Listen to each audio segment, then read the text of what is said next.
தண்ணிக்கு வரி எல்லாத்துக்கும் தான் வரி பண்ணாங்க. எந்த தண்ணியும் விட்டான்? குடிக்கிற தண்ணியும் விடல, உன் வீட்டுக்கார குடிக்கிற தண்ணியும் விடல. அதையும் விலை வைத்தியாச்சு. நீ குடிக்கிற தண்ணிக்கு விலை வைத்தியாச்சு, வீட்டுக்கார குடிக்கிறதுக்கு விலை வைத்தியாச்சு. உனக்கு 200 ரூபாய் கொடுத்து வந்தாங்கன்னா அந்த குடி விலை ஏறி போச்சுன்னா உனக்கு 100 ரூபாய் தான் வருது. இந்த ஆட்சியில ஒரே சாதனை, இந்த திமுக ஆட்சியில திரு ஸ்டாலினுடைய ஆட்சியில சாதனை, ஒரே சாதனை விலைவாசி உயர்வு. விலைவாசி உயர்வு அம்மா ஒரு பவுன் தங்கம் கொடுத்தாங்க. அதே இருக்குன்னு கேட்டா நான் 1000 ரூபாய் கொடுத்துட்டேன். 1000 ரூபாய் கொடுத்துட்டா ஒரு பவுன் தங்கம் உன்னால வாங்கிட முடியுமா? நீ சேர்த்து வச்சு வாங்கிடுவா? அந்த 1000 ரூபாய் என்ன பண்ண முடியும்? ஒரு சினிமாவுக்கு போனா முடிஞ்சு போச்சு.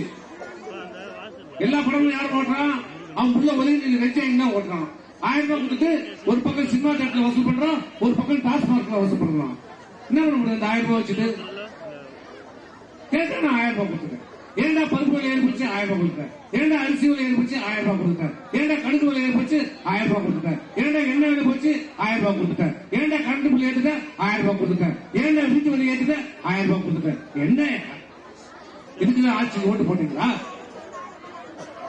இந்த அதோட என்னன்னு கேட்டா நான் இலவச பஸ் கொடுத்துட்டேன். அந்த பஸ்ல போட்டு மானங்கட்ட பொழுப்பு கேட்கலாம்.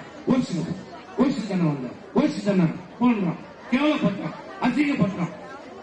அவங்ககிட்ட 2 ரூபாயில பஸ் போட்டுக்க. நல்ல பஸ் போடு. பஸ்ல ஒழுகுது, கொடை புடிச்சுன்னு போறான் பஸ்ல.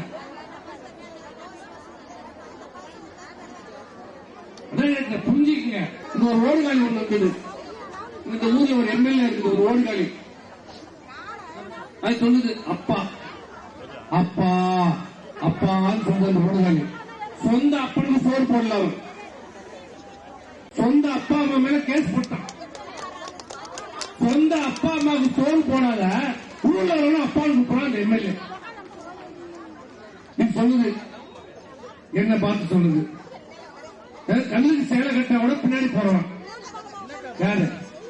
இந்த ஓடுகாலி. இதெல்லாம் எங்களை பத்தி பேசுது.